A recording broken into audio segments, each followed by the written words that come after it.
오늘의 주제는 손권은 과연 명민한 군주였는가 입니다. 삼국지의 세 나라인 위촉 5의 한 축이었던 오나라의 초대 군주 손권. 워낙 수성령, 즉 진취적이기보다는 물려받은 것을 지키려는 그런 방어적이었던 군주여서 인기는 높지는 않았어요. 그렇지만 대체적으로 유능한 지도자였다라는 점에 대해서는 이견이 적으실 것 같은데요. 적어도 나관중의 삼국지를 보게 되면 이와 같이 생각하실 것입니다. 이제 저와 함께 손권의 인생을 살펴보면서 과연 그가 명민한 군주였는지에 대해서 다시 한번 생각해보는 시간을 갖기로 하겠습니다. 결론적으로 말씀드리면 그는 통치 초반에는 훌륭한 군주로서의 면모들을 막 드러내요. 그런데 나이가 들고 인생 후반기에 들어서서 그는 어리석게 됐죠. 오나라가 멸망할 단초를 제공하였다는 것이 저의 생각입니다. 먼저 그의 통치 초반을 살펴볼게요. 그의 통치는 장소와 주유의 도움으로 서서히 안정을 찾았고요. 적벽대전의 영웅으로 명망이 있는 선비인 노숙과 제갈근을 또 초빙해서 스승으로 삼음으로써 비로소 제왕으로 다시 태어날 수 있었습니다. 손권은 지속적으로 훌륭한 인재들을 막 초빙해서 오나라의 미래를 대비하게 되죠. 노숙과 제갈근 그리고 장소와 주유 등의 보좌를 받은 손권은 이제 매우 명민한 군주로 거듭 태어납니다. 전성기의 손권은 한마디로 매우 신중하고 실리적인 인물이에요. 삼국이 막 서로 대립할 때 균형을 잡는 역할을 하게 됩니다. 그 탁월함은 오나라 사신이 위나라의 조비에게 이야기한 다음의 대목에 잘 나타나 있습니다. 보통 사람들 가운데 노숙을 받아들였으니 이것은 그의 총명함이요. 보통 사람들 가운데 영어몽을 발탁했으니 이것이 그의 현명함입니다. 세주를 차지하고 호랑이처럼 천하를 보고 있으니 그의 웅대함이요. 폐하께 몸을 굽혔으니 이는 그의 재략입니다.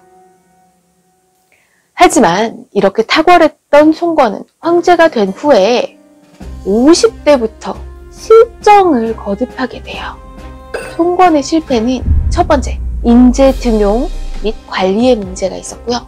두 번째, 외교의 실패, 그리고 세 번째, 황위 계승의 실패 등으로 요약할 수 있습니다. 첫째로 손권은 황제로 등극한 이후에 점점 교만해져요.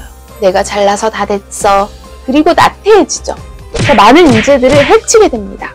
삼국지의 진수는 이렇게 말해요.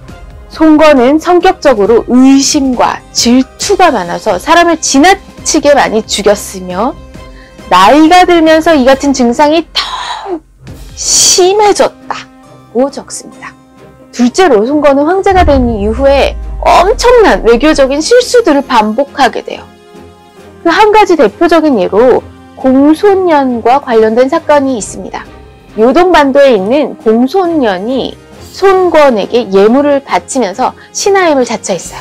그랬더니 손권이 너무너무 기뻐하면서 국가의 재정이 흔들릴 정도의 엄청난 예물을 배로 실어가지고 옆나라로 보내게 돼요. 하지만 공손년은 위나라에서 보복당할 것을 두려워해가지고 오나라 사신을 죽여서 그 수급을 위나라에 보내게 되고 예물을 자기가 차지한 거예요.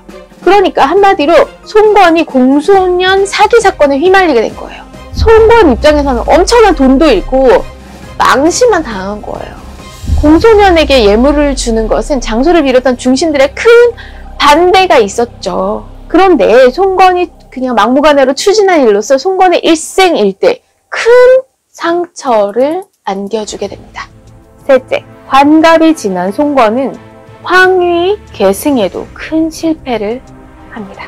손권은 7명의 아들이 있었어요. 그랬는데 첫째와 둘째는 요절해요. 그래서 셋째 아들인 손화를 태자로 삼습니다. 그런데 손권은 넷째 아들인 손패를 지극히 사랑해요. 그러자 오나라 조정이 어떻게 되냐면 손화파, 손태파 이렇게 양분이 돼가지고 쌈박질하는 거예요. 전국이 막 소용돌이에 빠지게 되는 거죠. 이에 경로한 손권이 손화를 폐위시키고 어떻게 하냐면 손패를 분란을 일으키는 주범으로 삼아서 처형시켜버렸어요. 손화는 태자 자리에서 쫓겨났잖아요. 그 이후에 화병이 나서 죽었어요. 이 과정에서 오나라 중심의 대부분이 그때 손화파, 손패파로 나뉘어서 막 싸웠잖아요. 그러다가 많은 사람들이 죽게 되죠. 여기에 한술 더 떠서 송건은 말년의 어린 소녀인 관씨를 사랑해서 아들을 두게 돼요. 이 아들의 이름이 뭐냐면 손량인데 결국 이 아이가 황위를 계승하게 되죠. 이게 군주 자리에 있은 지 50년 정도가 지난 송건인데 그 사람의 막내 아들이 황제에 올랐다는 거예요. 이것도 말이 안 되는데 이때 손량의 나이가 9살이었어요. 그래서 손량은 10년도 채우지 못하고 태위당해서 17살에 자살하고 말았습니다.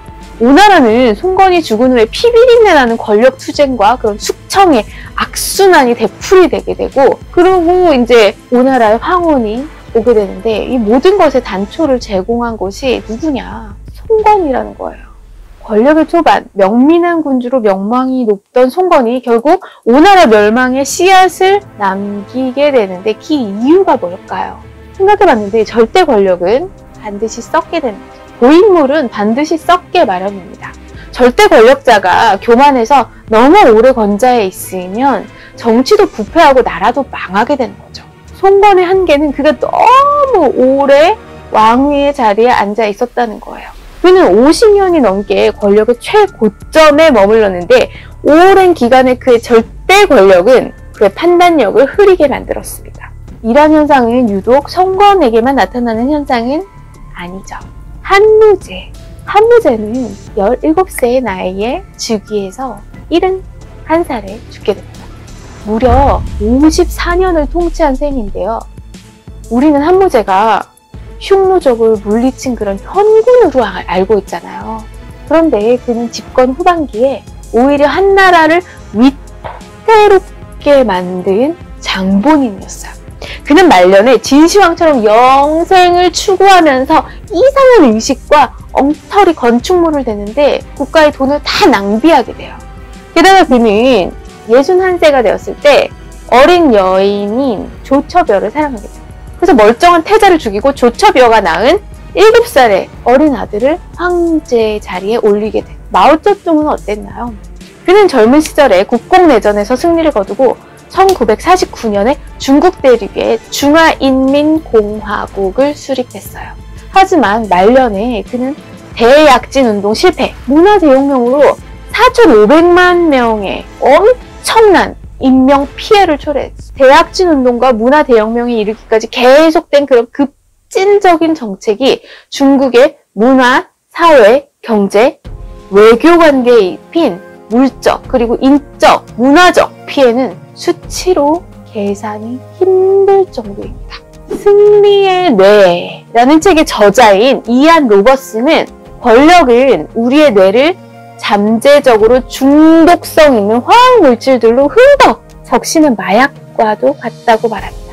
권력은 사람을 사물로 보게 돼요. 그리고 정상적인 사고력도 마비시킨다고 해요. 이는 권력, 즉 승리 경험으로 인해서 분출되는 테스토스테론 및 도파민과 같은 호르몬의 영향 때문이에요. 즉 테스토스테론을 연료로 삼은 권력은 권력자들의 뇌를 뒤죽박죽하게 만드는 힘이 있게 되는 거죠. 그 결과 오랫동안 권력을 지닌 자들의 판단력은 필연적으로 흐려질 수밖에 없고, 한때 권력자들이 소중하게 간직했던 도덕적인 그런 지침들도 망가져 버릴 수밖에 없는 거죠. 젊은 시절 인재를 그토록 소중히 여겼던 송건이 말년에 많은 인재들을 죽이게 된 것이 그 예라고 할 수 있겠습니다. 결론적으로 송건은 명민한 군주였지만 50년이 넘는 그의 오랜 권력은 그의 판단력을 흐리게 만들었고,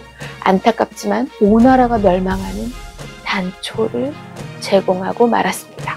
진정한 승자, 권력자는 권력이 아무리 대단하다고 해도 그것은 위험하기 짝이 없는 사나운 개라는 사실을 충분히 인식하는 사람입니다. 권력이라는 무거운 짐을 지고 이것을 잘 사용하는 사람은 언젠가 그 개를 멀찍이 떼어놓고 있으며, 또한 자기 자신을 넘어서서 사회적인 원칙에 대한 충실성이라는 목줄을 이 계획에 단단히 채워둡니다. 이렇게 권력의 폐해로부터 자신을 지키는 것이야말로 인류가 성공하는 데 해결해야 할 가장 큰 과제인 거예요. 다음 시간에는 오나라의 멸망의 단초가 되었던 오나라의 황해 계승에 대해서 살펴보도록 하겠습니다.